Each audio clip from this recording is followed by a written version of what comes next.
নমস্কার, আপনারা কীরকম আছেন? তো এই ভিডিওটা কিন্তু একদমই ছোট হয়েছে। তো ভাইফোঁটার দিনের কিন্তু এই ভিডিওটা আমি বানিয়েছি। হয়তো এটা আমি ফার্স্ট একটা ছোট্ট মিনি ব্লগ আমি ফেসবুকে হয়তো আপলোড করতে পারি। তো সেজন্য এই ভিডিওটা একদমই সেজন্য না, তো ভাবলাম একটা সেপারেট ভিডিও করি। আর আজকাল তো এমনিতেও বড় ব্লগ আমি এতটা দিই না, তো সেজন্য ভাবলাম এই ছোট্ট ভিডিওটা বানিয়ে আপনাদের কাছে পৌঁছায়। তো আপনারা কীরকম আছেন? আশা করছি সকলে খুব ভালো আছেন। তো এদিকে সন্ধ্যার সময় ঢুকে ঠাকুর ঘরে একটু লুচি করেছি, একটু সুজি করেছি। ভাবলাম একটু পায়েসও করব, কিন্তু ওই আজকে দুধরা সকালবেলা আসেনি, সেই জন্য পায়েসটা করা হলো না। আর অনেকটা দিনের ফেস্টিভ্যাল গিয়েছে, দীপাবলি, তারপর অনেক ফেস্টিভ্যাল তো গেল। রাজার বাবা ক্লান্ত হয়ে পড়েছে, তো আমি আর বলিনি। তো ভাবলাম যাই হোক, ঘরে যতটুকু আছে অতটুকু দিয়ে চালিয়ে নেব। আর ভাইফোঁটা এখানে তো আমরা করছি, কিন্তু আমাদের এখানে ভাইফোঁটাটা অন্যরকমই থাকে, মানে ত্রিপুরার কথা বলছি। আর এখানে যে ভাইফোঁটাটা, মানে আমি যে কোয়ার্টারে করি, তো সবাই সবার মতো করে দেয়, আমি আমার মতো করে দিই।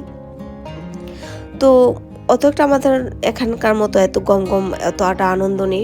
প্রত্যেকের ঘরের মধ্যে সেটা পালন করে। আমাদের এখানে তো যা একটা আনন্দ ভাইফোঁটার দিন, মানে কি যে বলবো, সেটা যেন দেখলেই মানে বোঝা যায়। রাস্তাঘাট, আত্মীয় স্বজন আসা যাওয়া সকলে দেখলেই বোঝা যাচ্ছে যে ভাইফোঁটা হবে একটা, আজকে একটা ফেস্টিভ্যাল, ভাইফোঁটার আমাদের একটা রিচুয়ালস। কিন্তু এখানে অতটা সেটা বুঝতে পারি না, কারণ আমরা থাকি কোয়ার্টারে, হয়তো বাইরে আছে, কারণ এখানে এটাকে ভাইদুজ বলে।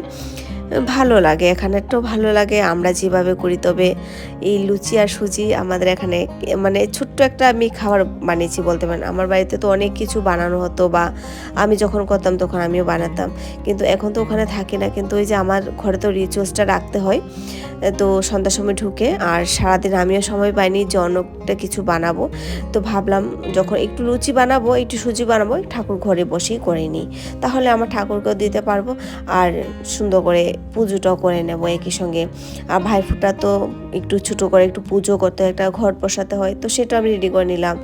আর এদিকে বাবাই কি করেছে, মানে আমার মুরুলিকে একটু ভাইফোঁটা দিয়ে দেয়, ও রাখিও পরায়, তারপর ভাইফোঁটা ওকে দেয়, তারপর আমার রাজাকে দেয়। ডাইরেক্ট আমার রাজাকে আমি দিতে দিই না, আমার বাবাও দেয় না। তারপর এই যে বসেও এখানে লড়াই যুদ্ধ, ছোটো ছোটো কথা শুরু হয়ে গেছে। আবার শুনছি কি মাঝে মধ্যে ভালো ভালো কথা হচ্ছে। তো সেই হাসি খুশি মুহূর্তগুলো খুব মানে ভালো লাগে দেখতে। আর বাবা ছোট্ট করে একটা রঙ্গোলি বানিয়েছে, তো আমি বলেছিলাম যে বানাতে হবে না, অল্প করে আমি বানিয়ে নেব। বলছে না আমি বানাই। তো ভাবলাম সে উৎসাহটা নষ্ট করে লাভ নেই। আর এখানে আমি পুজো দিয়ে একটা ভোগ রাজার জন্য রেডি করেছি, যে বাবাই ওকে খাওয়াবে। ওর বাবা মিষ্টি এনেছে, তারপরে চকলেট এনেছে, সঙ্গে কলম ছিল, পড়াশোনার জিনিসপত্র এনেছে। ওটাতে ওরা খুশি হয়ে যায়। ওদের আর এক্সট্রা জিনিস দিতে হয় না। প্রতি বছর মোটামুটি আমরা সেরকমটার মধ্যেই থাকি। আগে প্যাকেট থেকে ভেঙে একদম স্কুল ব্যাগে ঢুকিয়ে নিয়েছে। তো ভাবলাম তুই রেখে দে, স্কুল ব্যাগ আর দেখাতে হবে না। বাস অতটুকু দিলে ওরা খুশি হয়ে যায়, বুঝলেন তো। আর এখানে এই যে এখন রাত্রে পুজোটা কমপ্লিট করে ভাবলাম মুরলিকে একটু ঘুম পাড়িয়ে দিই, তারপর যাবো রান্নাবান্না করতে।